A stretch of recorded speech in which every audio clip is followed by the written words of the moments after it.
To factor any polynomial is to express it as a product of two or more polynomials which are irreducible. That is, polynomials which cannot be factored into polynomials of lower degree. There are several techniques in factoring polynomials. These are the common factor of highest degree, difference of squares, quadratic trinomial, perfect square trinomial, difference and sum of cubes, and by grouping. Hi guys, good day. So for this video, we'll be discussing with another technique in factoring polynomials, which is the sum and difference of cubes.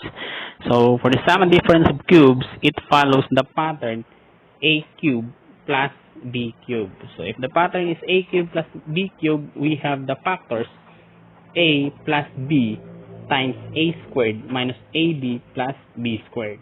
And if the pattern is a cube minus b cube, then the factors would be a minus b times a squared plus ab plus b squared. So for the sum and difference of cubes, it is only applicable if the polynomial is a binomial, so consisting of two terms, and each term is a perfect cube. Perfect cube meaning it is the result of multiplying a number by itself thrice. So example, let's say x cube. X cube is a perfect cube because it is the result of multiplying x by itself thrice, or x times x times x. Another example, we have 8. 8 is a perfect cube because it is the result of multiplying 2 by itself thrice, or 2 times 2 times 2. Another example, we have 27, that is 3 times 3 times 3, 64, that is 4 times 4 times 4, 125, that is 5 times 5 times 5. So they are called perfect cube, and so on. Okay, so as you can see in our pattern, our polynomial is a binomial. Then if the sign is, or the operation of our binomial is plus, then the sign of our first factor, or the operation of our first factor, would be positive, and the sign, the operation of the second term is minus. If the polynomial is a cube plus b cube, or the operation is addition. And if the operation of our polynomial or our binomial is minus or subtraction, then the factor, the operation of the first factor, this one, would be minus. Then the operation of the second term of the second factor would be plus or addition. Okay, so how are we going to find a and b? So just simply get the cube root of the first term. Let's say the first term is a cube. So just get the cube root. What is the cube root of a cube? That is a. So this one. Okay. Then for b, just also get the cube root of the second term. Okay, the cube root of the second term for b. So let's say our second term is b cube. So just get the cube root of b cube.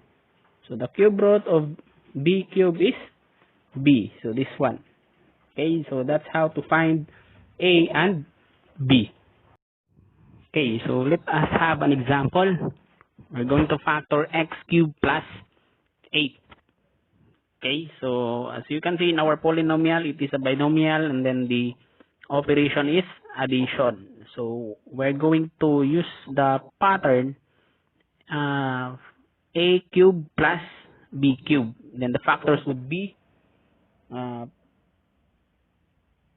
a plus b times a squared minus ab plus b squared. Okay, so since the operation of our binomial is addition, then how to get our A and B? So to get our A and B, just take the cube root of the first term. The first term is x cubed, so take the cube root of x cubed. So the cube root of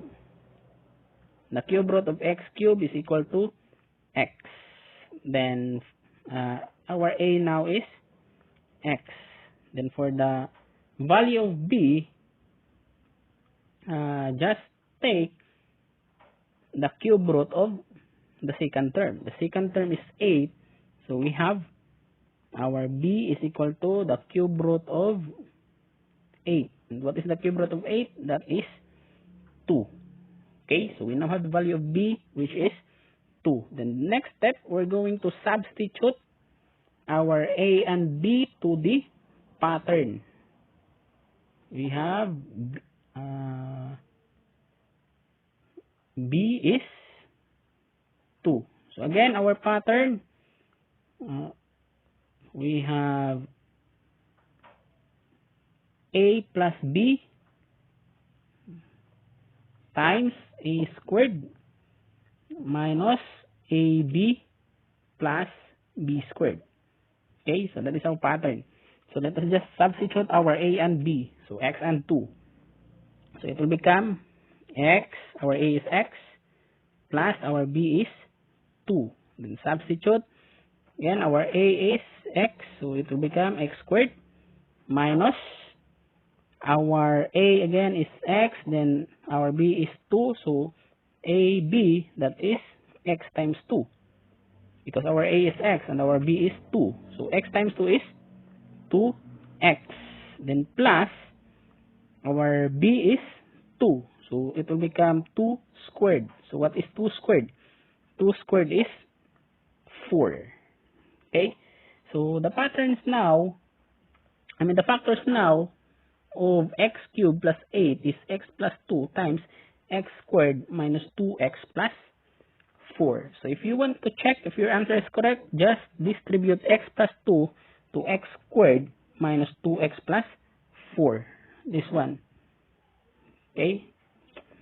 This is now the factor. The factor for x cubed plus 8 is x plus 2 times x squared minus 2x plus 4. Okay? Let's have another example. So factor 8x cubed minus y cubed. So again, we are going to get the value of a. So a is equal to, just get the cube root of the first term. So the first term is 8x cubed. So 8x cubed. So what is the cube root of 8x cubed? So what is cube root of 8? The cube root of 8 is 2. And what is the cube root of x cubed? The cube root of x cubed is x. So cube root of 8 is 2 because 2 times 2 times 2 is 8. And cube root of x cubed is x because x times x times x is x cubed. So a now is 2x. Then for b, we have cube root. The cube root of y cubed. So what is the cube root of y cubed? The cube root of y cubed is y. Because y times y times y is y cubed. Okay?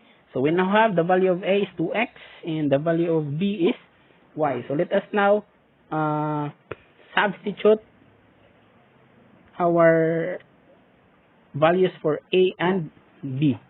Okay? So by the way, the binomial has an operation subtraction. So therefore, we will use the pattern we will use the pattern a minus b times a squared plus ab plus b squared. Okay? So we'll use that pattern. So next step, let us now substitute. Our a is 2x and our b is y. So let us just substitute. A is 2x minus b is y times a squared. We have a squared. Our a is 2x, so that means 2x squared. Then plus 2x times y, and then plus y squared. So just simplify. So simplify, we have 2x minus y times 2x squared, that is 4x squared. Then 2x times y is positive 2x y, then plus y squared. Okay, so the factors for 8x cubed minus y cubed is 2x minus y, 4x squared plus 2xy plus y squared. Okay, so this is now the factors. If you want to check if your answer is correct, just distribute 2x minus y to 4x squared plus 2xy plus y squared. Okay, so this is y squared. So that's it for sum and difference of cubes.